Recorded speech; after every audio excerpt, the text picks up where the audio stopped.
Assalamualaikum warahmatullahi wabarakatuh. Halo kawan pajak, selamat datang kembali di 320 Short Hub, ruang diskusi santai namun penuh insight seputar dunia perpajakan. Saya Etun Supriyatin. Hari ini kita akan membahas mengenai ketentuan terbaru yaitu PMK nomor 8 tahun 2026, yaitu perubahan atas PMK nomor 228 tahun 2017 yang mengatur mengenai rincian data dan informasi beserta tata cara penyampaian informasi dan data perpajakan. Nah, seperti apa sebenarnya perubahan dari PMK nomor 8 tahun 2026 ini dan bagaimana dampaknya terhadap instansi, lembaga, asosiasi, dan pihak lainnya? Telah hadir bersama kita penyuluh pajak ahli madya dari Kanwil DJP Jakarta Selatan 2, Pak Didi Supriyadi. Halo Pak Didi. Halo Mbak Etin dan kawan pajak semuanya. Mari kawan pajak kita simak episode kali ini sampai selesai.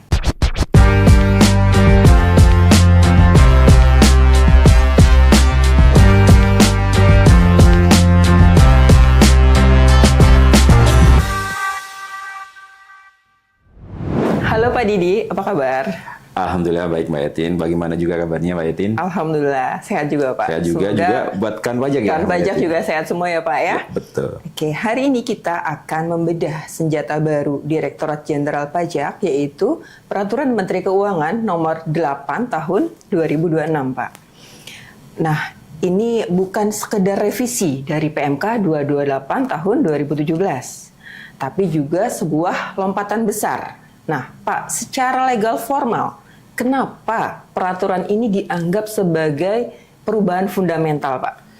Baik, terima kasih Mbak Etin, kawan pajak semuanya. Seperti kita tahu dengan terbitnya PMK nomor 8 tahun 2026 ini kan sebenarnya terkait dengan perubahan PMK 228 tahun 2017 Mbak Etin dan kawan pajak. Bahwa itu perubahan ini mengatur tentang rincian, kemudian rincian jenis data dan informasi, serta tata cara penyampaian data dan informasi yang berkaitan dengan perpajakan. Nah, seperti kita tahu tadi Mbak Etin sempat lompatan besar ya. Memang pada dasarnya data yang dikumpulkan dari instansi, lembaga atau asosiasi serta pihak lain ini kaitannya dengan akuntabilitas dan efektivitas. Akuntabilitas ini berarti ada semacam kepercayaan yang nanti kita peroleh dari data yang dikirimkan oleh instansi, lembaga atau asosiasi pihak lainnya. Seringnya disebut ILAP nih Mbak. ILAP. Tapi kemudian ini sederhananya, tapi itu untuk kemudian menguji sih sebenarnya.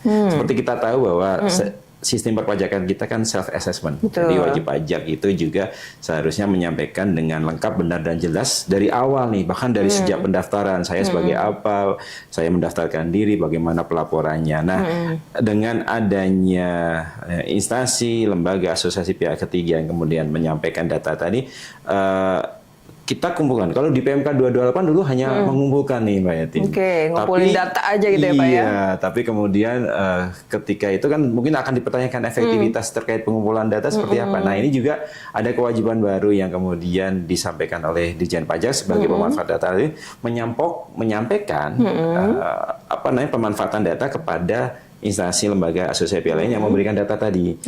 Kira-kira bagaimana pemanfaatan data tadi, bagaimana potensi perpajakan yang muncul, karena data memang harapannya kan ke potensi perpajakan, ke menguji kepatuhan yang tadi disampaikan oleh wajib pajak, kawan pajak dalam rangka self-assessment. Nah ini juga bagian dari kepatuhan tadi. Harapannya setelah disampaikan, dimanfaatkan, ketahuan nih bagaimana kita memproses pemanfaatan data tadi.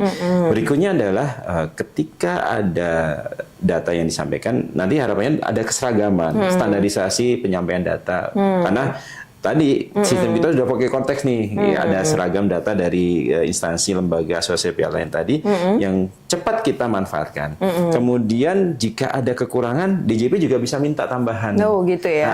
Kira-kira apa yang perlu dilengkapi? Karena ini kan sebagai bagian dari bagaimana data-data pihak lain tadi untuk menguji kepatuhan kawan pajak semuanya. Seperti itu, sehingga kemudian tidak ada blank spot bahwa self-assessment tidak diuji.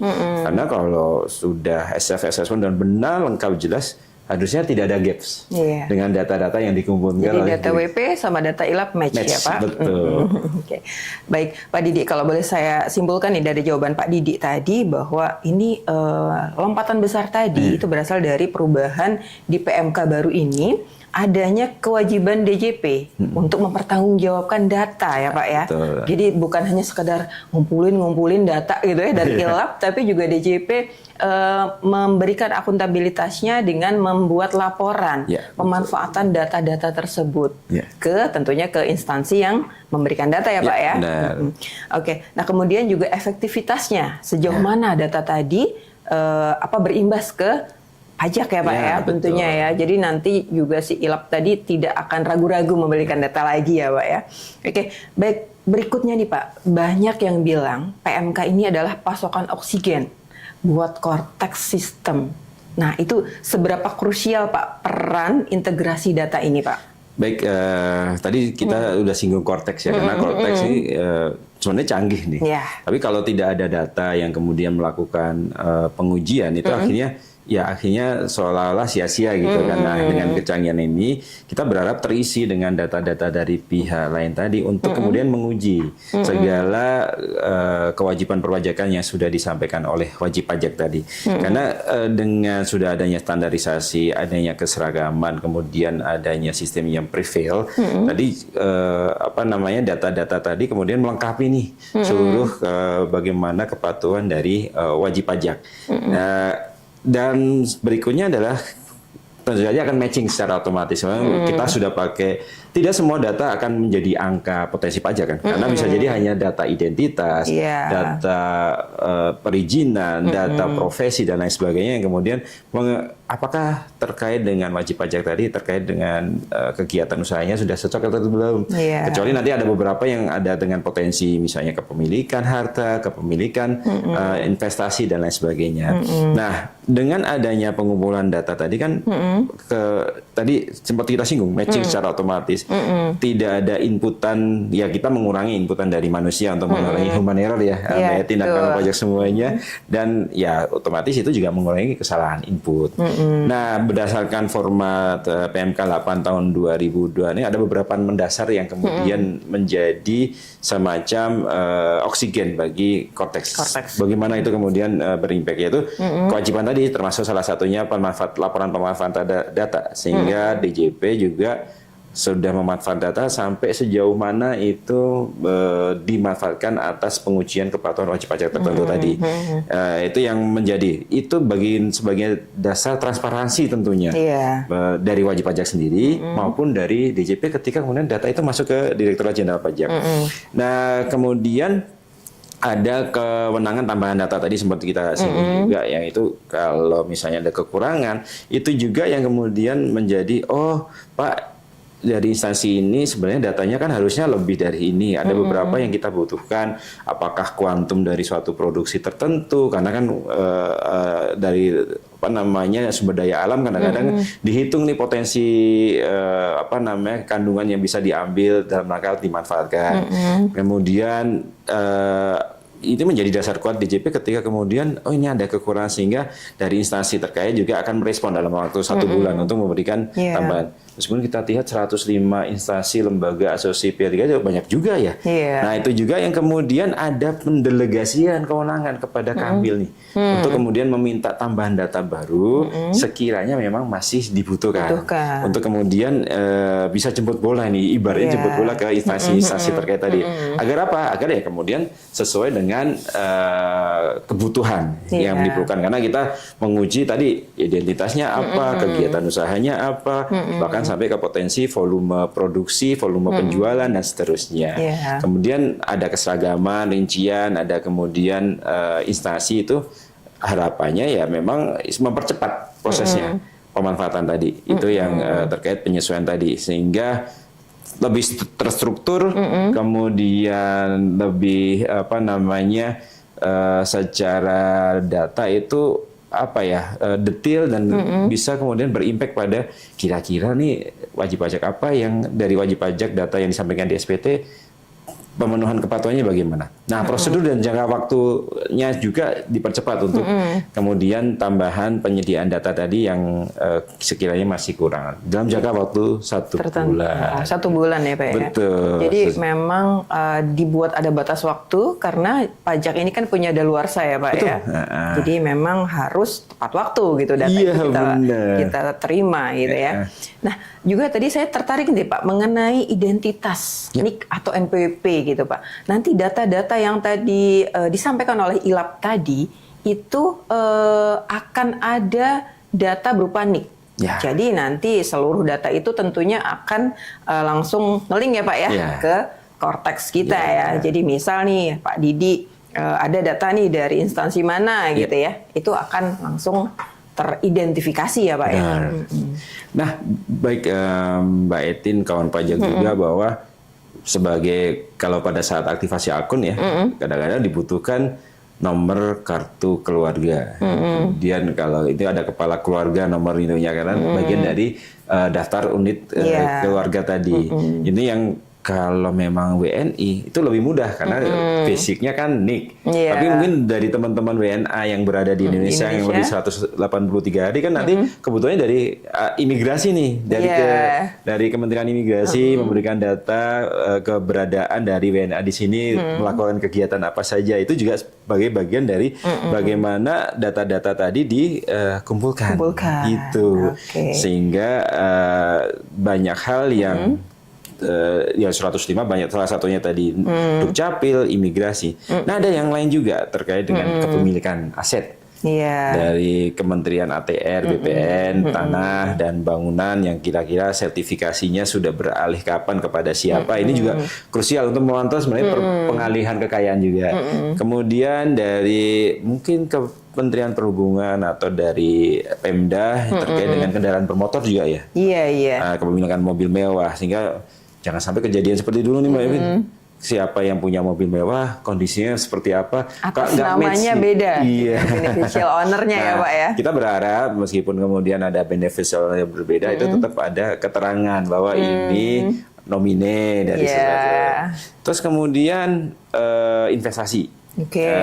Dari OJK, dari lembaga perbankan, kan kemudian dari Custodian Central Efek Indonesia juga terkait kemudian meskipun nanti efeknya penghasilan yang diperoleh dari aset-aset tadi, tabungan, deposito, investasi saham sebenarnya kan dipotong fee. Nah, tapi kan bagian dari pengujian bahwa apakah ada tambahan investasi, apakah ada tambahan deposito. Ini real time nih. Jadi begitu juga itu data-data investasi tadi dari OJK, lembaga perbankan atau KCEI itu juga bisa dimanfaatkan di sana. Sebenarnya masih banyak lagi termasuk perizinan atau dari sumber daya alam maupun yang lainnya juga. Ada Kementerian SDM, ada kemudian administrasi hukum umum terkait dengan misalnya akta pendirian perusahaan. Itu juga penting karena tadi masuk identitas, masuk pengujian bahwa ada legalitas dari usaha tadi, ada semacam prinsipal yang harus dipenuhin ketika dia melakukan kegiatan bisnis. Dari sektor digital mungkin lagi asik nih. Nah, ini yang paling menarik nih Pak. mungkin banyak isu juga di Cortex ada penghasilan dari sebagai Shopee affiliate ya. Itu juga sebenarnya bagian yang penting juga untuk mendapatkan data-data dari merchant-merchant, dari platform e-commerce yang juga nanti diberikan ke DJP, apakah itu bukti potong ataukah kegiatan yang lain. Itu yang kemudian menjadi bagian pengujian. Masih banyak lagi sih sebenarnya Mbak Etin. Termasuk dari instansi Kementerian Keuangan itu sudah pasti ini terkait dengan keuangan dari DJKN, kekayaan negara, dari Perben, dari anggaran itu juga pasti akan ada. Betul sekali Pak. Jadi tadi itu hanya salah 4 atau 5 ya Pak ya. Dari 105 entitas ya kawan pajak ya. Coba dibaca di lampirannya. Nanti kawan pajak bisa cek sendiri di PMK 8-nya, di lampirannya itu ada 105. Apa saja kalau kita bahas hari ini nggak selesai ya Pak ya. Bisa sampai besok pagi nih. Oke. Jadi itu tadi kawan pajak isi dari PMK 8. Kurang lebihnya isinya seperti itu. Jadi di segmen berikutnya Pak Didi, ini ada beberapa pertanyaan yang masuk. Jadi mohon dijawab ya Pak ya. Ini ada kawan pajak yang penasaran nih.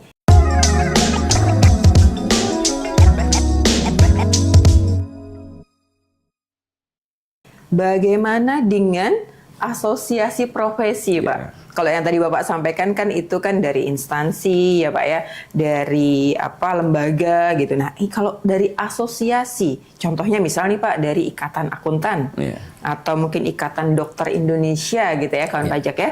Jadi boleh Pak dielaborasi mungkin. Ya. Kalau seperti IAI, Ikatan Akuntan Indonesia, atau ID dari Ikatan Dokter, kalau IAI sendiri sebenarnya pengelolanya kan ada di Kementerian Keuangan juga nih. Ada eselon 2 yang mengelola perizinan, kemudian sertifikasi terkait akuntan, termasuk konsultan pajak juga. Di situ sebenarnya nanti beberapa identitas ini penting nih, karena dia berkegiatan secara legal sebagai akuntan, sebagai konsultan pajak, atau sebagai yang bergerak di bidang keuangan, yang misalnya yang dikelola oleh di Kementerian Keuangan tadi. Nah, itu yang kemudian izin-izin ini penting untuk yang bersangkutan sebagai profesi akuntan, sebagai konsultan pajak sudah legal nih. Makanya kemudian penghasilannya ya otomatis sebenarnya berkaitan dengan hal itu, meskipun sebenarnya bisa saja dia ada kegiatan sampingan yang dilakukan. Itu seperti itu. Termasuk yang dari Kementerian Kesehatan, itu izin dokter, izin praktek dokter ini juga penting karena itu menjadi bagian legal utama pada saat kemudian menguji penghasilan dari manakah kantor pajak tadi dari dokter. Jangan sampai kejadian misalnya nggak punya izin terus praktek dokter, begitu dicek ini sementara praktek dokter penghasilannya dapat dari mana tapi kok nggak ada izinnya. Nggak ada izinnya, gitu. Ternyata ahli pengobatan. Bahkan sudah melakukan penyuntikan juga itu. Ini kayak lagi viral ya Pak ya, di Threads di platform sebelah. Oke, menarik Pak Didi. Jadi memang asosiasi ini memberikan data ini ya Pak ya, izin praktek ya Pak ya, yang akan menjadi pintu masuk DJP untuk mengkonfirmasi penghasilan dari profesi tersebut. Sebenarnya masih banyak. Ringkasnya seperti itu ya Pak ya. Oke, baik, ini ada satu pertanyaan lagi Pak Didi. Oke, jadi tadi kan di materi Bapak sampaikan ada kewenangan jemput bola nih Pak. Kalau suatu instansi, ini katakanlah sebuah asosiasi, itu tidak memberikan data yang lengkap atau mungkin kurang lengkap. Nah, ini bagaimana nih Pak Didi ini? Nah, tadi kan sebenarnya dua hal utama ya untuk akuntabilitas, sehingga begitu data yang disampaikan kita berharap memang sudah terstandarisasi dan sudah terseragamkan, dan kemudian itu memang memberikan efektivitas pada saat pemanfaatan data. Nah, adanya penghimpunan data tambahan ini menurut saya sih selain kemudian sesuai kebutuhan ya, bagaimana ketika Direktorat Jenderal Pajak menguji nih kepatuhan wajib pajak, kebutuhannya kan kadang-kadang memang yang diberikan kewenangan di instansi masing-masing tadi nih Mbak Etin dan kantor pajak itu sebenarnya cukup banyak, tapi pada saat penyampaian pelaporan terkait dengan PMK 8 ini mungkin hanya sebagian, sehingga dirasa kalau sekarang kan nanti di levelnya diberikan kewenangan ke Kepala Kanwil nih untuk melakukan permintaan data, itu yang kemudian kebutuhannya seharusnya lebih dari ini ya, bisa disurati nih dari Kanwil, bisa menyurati kepada pemberi instansi yang terkait dengan Kanwil kalau memang itu kewenangannya dari Kepala Kanwil, atau kalau di DJP ya tentu kewenangannya dari Direktorat Jenderal Pajak ya, untuk kemudian memberikan surat. Nah, 1 bulan harapannya direspon nih ya, tadi sempat disampaikan sama Mbak Etin, ini ada kebutuhan untuk menguji kepatuhan wajib pajak, ada jangka waktu daluarsa untuk penetapan kalau memang misalnya akan dilakukan sampai proses kepemeriksaan, bahkan untuk beberapa hal lainnya kalau memang ada pidana pajak nanti kan masih ada daluarsa penuntutan sampai 10 tahun. Nah, ini juga hal yang penting untuk kemudian bagaimana penghimpunan data tambahan ini diperlukan. Itu kemudian semuanya sama untuk dalam rangka transparansi, kelengkapan, untuk menguji kelengkapan dan kebenaran data yang disampaikan wajib pajak. Jadi datanya tidak sekedar asal ada ya Pak? Iya, betul. Jadi datanya itu harus sesuai yang dibutuhkan sama DJP atau Kanwil, level Kanwil ya Pak ya. Oke, baik Pak Didi dan kawan pajak, ini sebagai penutup, boleh Pak disampaikan apakah ada dampak jangka panjang nih PMK 8 ini bagi iklim kepatuhan di Indonesia Pak? Baik, sebenarnya kalau kita merujuk ke PMK 228 dari 2017, hampir 10 tahun yang lalu, bahkan peraturan pemerintah sendiri kalau tidak salah 2011 atau 2013, itu lebih dari 10 tahun bahkan. Ini sebenarnya sudah dikelola di sana, karena di pasal 35 Undang-Undang KUP pada saat proses bisnis wajib DJP, pengawasan, pemeriksaan itu sebenarnya sudah dilakukan juga. Tapi di pasal 35A sendiri sebenarnya berikan kewenangan DJP untuk mengumpulkan data tadi. Nah, iklim dengan Cortex ini yang canggih, kita berharap Cortex ini juga diisi tadi dengan data-data dari 105 instansi lembaga asosiasi pihak lain tadi, sehingga kemudian pengujian pengawasan akan menjadi lebih mudah ya Pak? Lebih mudah bagi kita dan kemudian lebih transparan. Karena kita berharap ketika kawan pajak yang akan melakukan penghindarian pajak juga akan berpikir nih, dipersempit dengan data-data tadi, harapannya ya memang semakin ke depan semakin transparan. Transparan ini juga keadilan dan juga kemudian akhirnya kita berharap ada kejujuran dari kawan pajak semua pada saat penyampaian SPT, karena dengan sinergi data ini dimanfaatkan, ya kita tahu bahwa nanti pajak yang dikumpulkan digunakan untuk sebesar-besar kemakmuran rakyat. Jangan sampai kemudian bagaimana pengumpulan data, bagaimana pemanfaatan data, dan bagaimana pengujiannya itu menjadi satu kesatuan yang kemudian mendukung transparansi ke depannya, keadilan, dan kemudian kemanfaatan dari segala aktivitas yang terkait dengan perpajakan tadi. Oke, jadi boleh saya simpulkan sedikit ya Pak. Ya. Jadi dampak jangka panjang bagi iklim kepatuhan di Indonesia ini adalah kejujuran yang dipaksa oleh sistem ya Pak. Jadi diharapkan kawan pajak semua jujur dalam mengisi SPT-nya. Seperti itu ya Pak ya? Ya, benar. Oke, baik, luar biasa sekali. Jadi pesannya jelas kawan pajak. Jangan main-main dengan administrasi. Karena data kawan pajak semua sudah ada di sana, bahkan sebelum kawan pajak melaporkannya. Terima kasih Pak Didi atas penjelasannya. Dan kawan pajak yang menyaksikan juga. Mari kita dukung transparansi untuk Indonesia yang lebih baik tentunya. Amin. Terima kasih sudah menyimak episode kali ini. Jangan lupa untuk terus memantau 320 Short Hub agar tidak ketinggalan informasi dan edukasi perpajakan lainnya.